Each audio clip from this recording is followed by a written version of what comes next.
আচ্ছা, আপনারা কি কখনো বকের মাংস খাইছেন? আমি আজকে বক রান্না করব। আর এটা হচ্ছে কানি বক। তো এই বকটা কিন্তু বিলের মধ্যে পাওয়া যায়। তো আজকে কিন্তু আমরা গিয়েছিলাম বাজারে, যেহেতু গ্রাম্য বাজার। তো এই গ্রাম্য বাজারে গিয়ে দেখলাম এই রকম বক বিক্রি করতেছে। তো এই বকগুলা কিন্তু খেতে অনেক মজার হয়। তো এখান থেকে 2টা বক কিনে নিলাম, আর 2টা বক এনে তারপরে কিন্তু খুব সুন্দর করে কেটে কুটে ধুয়ে নিলাম। তো বকটা কিন্তু দেখতে পাচ্ছেন ডিমওয়ালা ছিল। তো এখানে 2-3টা ডিম ছিল বকের পেটের ভিতরে।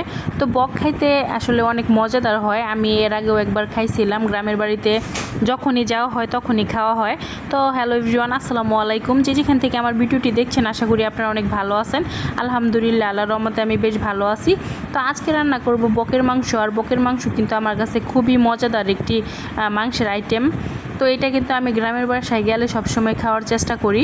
তো গ্রামের বাসা থেকে কিন্তু বকটা নিয়ে আসা হয়েছিল। আর এই বকটা কিন্তু আজকে আমি খুব সুন্দর করে একদম ভাজা ভাজা করে রান্না করব। তো এখানে প্রথমে আমি ব্লেন্ডারে সব কিছু ব্লেন্ড করে নিয়েছিলাম। পেঁয়াজ, রসুন, আদা, জিরা, এলাচ, দারচিনি সব কিছু একসাথে ব্লেন্ড করে নিয়েছিলাম।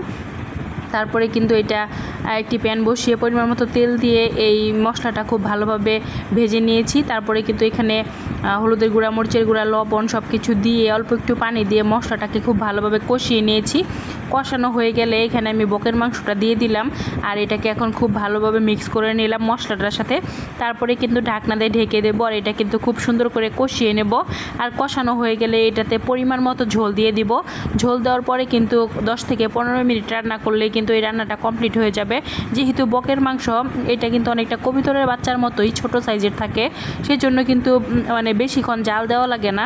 একদম অল্প টাইমের মধ্যেই কিন্তু এটা হয়ে যায়। আর পানিও কিন্তু বেশি লাগে না, অল্প পরিমাণে পানি দিলেই কিন্তু রান্নাটা কমপ্লিট হয়ে যায়। তো আপনারা অবশ্যই কমেন্ট করে জানাবেন যে আপনারা কি বকের মাংস কখনো খাইছেন কি না। আর যদি না খেয়ে থাকেন তাহলে গ্রাম এলাকায় কিন্তু এই বকগুলো পাওয়া যায়, শহরে তো পাওয়া যায় না।